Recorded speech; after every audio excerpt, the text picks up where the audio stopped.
अभी ये न्यूज़ आया है कि जो सोनम वांगचुक हैं, जो कि एक इन्वायरमेंटलिस्ट एंड सोशल एक्टिविस्ट हैं, उनका जो 1920 डेज़ का जो हंगर स्ट्राइक था जो कंटिन्यू कर रहे थे टिल डेथ का, उसको तोड़ने के लिए पुलिस ऑफिसर जो हैं दिल्ली में जंतर मंतर में फोर्सफुली उनको वहाँ से लेकर के गई है। इसके रिगार्डिंग एक PIL फाइल की गई थी दिल्ली हाई कोर्ट में, जिसमें ये कहा गया था कि उनको फोर्स फीडिंग करवानी चाहिए, उनको न्यूट्रिशन जो है वो दी जानी चाहिए। और जिसके रिगार्डिंग कोर्ट ने ये कहा था कि जो भी गवर्नमेंट ऑफिसर्स हैं उनको जो एक्शन लेना है उनके मेडिकल कंडीशंस को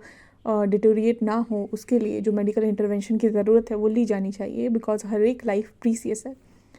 अब जब स्टेट के पास ये ड्यूटी है आर्टिकल 21 के अंतर्गत, जहाँ पे एक जो कि एक फंडामेंटल राइट है, जहाँ पे इंडिविजुअल को right to life and personal liberty मिली हुई है, जिसके अंतर्गत गवर्नमेंट जो है वो अपनी कॉम्प्लीमेंट्री ड्यूटी को निभाती है और जिसके अंतर्गत वो एक्शन लेती है इंडिविजुअल की लाइफ को सेव करने के लिए। तो यहाँ पे वो जो प्रोटेस्ट कर रहे थे वो किसके लिए कर रहे थे? वो प्रोटेस्ट कर रहे थे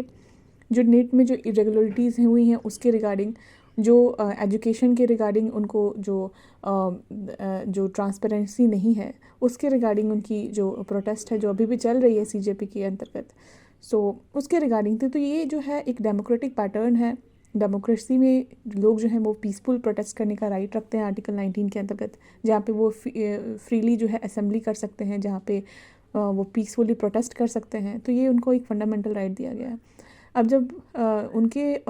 उनको जो इस तरीके से ले गया गया और जो हम देख सकते हैं कि Common Cause versus Union of India 2018 के अंतर्गत ये कहा गया है कि जो इंडिविजुअल जो है एक इन्फॉर्म्ड जो साउंड माइंड की है, जो कंसेंट दे सकती है और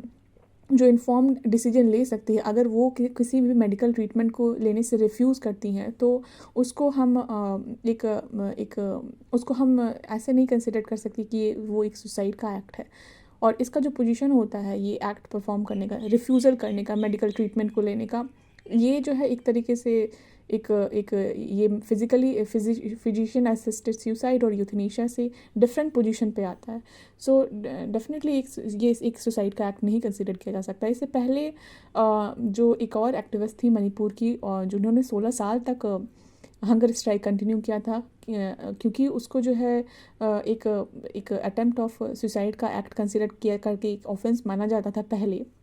और इसीलिए उनको पुलिस कस्टडी में लेकर के उनका ट्रीटमेंट किया जाता था, जिसके अंतर्गत उनको फोर्स फीडिंग तक करवाई जाती थी।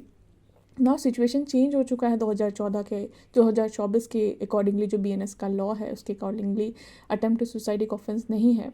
जब तक कि वो कोई पर्टिकुलर अटेम्प्ट किसी पब्लिक ऑफिशियल को कोई ड्यूटी करने के लिए फोर्स करे या ड्यूटी करने से ओमिट करने के लिए वो अटेम्प्ट किया जाए, तब वो एक एक्सेप्शन में फॉल करके एक ऑफेंस कॉन्स्टिट्यूट करता है। लेकिन जनरल रूल यही है कि ये अटेम्प्ट जो है वो एक ऑफेंस नहीं है। ऑल्सो 2017 की जो मेंटल हेल्थ एक्ट है एक सेक्शन 115 के अकॉर्डिंगली जो भी अटेम्प्ट करते हैं उनको ट्राई और पनिश नहीं किया जाएगा। वो एक्सप्रेसली लिखा गया है और इसको एक प्रिजम्पशन है कि इसको सीवियर स्ट्रेस का कंडीशन माना जाएगा। तो साथ ही साथ जहाँ पे अगर आप बात करते हो कि स्टेट का जो ड्यूटी है आर्टिकल 21 के अंतर्गत राइट टू लाइफ को प्रोटेक्ट करने का, अगर उसी आर्टिकल के अंतर्गत पर्सनल ऑटोनॉमी का राइट है और एक इन्फॉर्म्ड डिसीजन लेने वाले पर्सन को अगर का कहना है कि उसे जो है वो ट्रीटमेंट नहीं चाहिए, वो अगर ट्रीटमेंट से रिफ्यूज़ कर रहा है, तो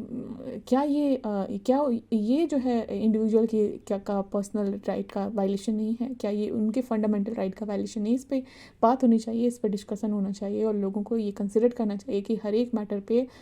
स्टेट जो है उस तरीके से एक्ट नहीं कर सकती है जहाँ पे एक पर्सनल ऑटोनॉमी की बात आती है।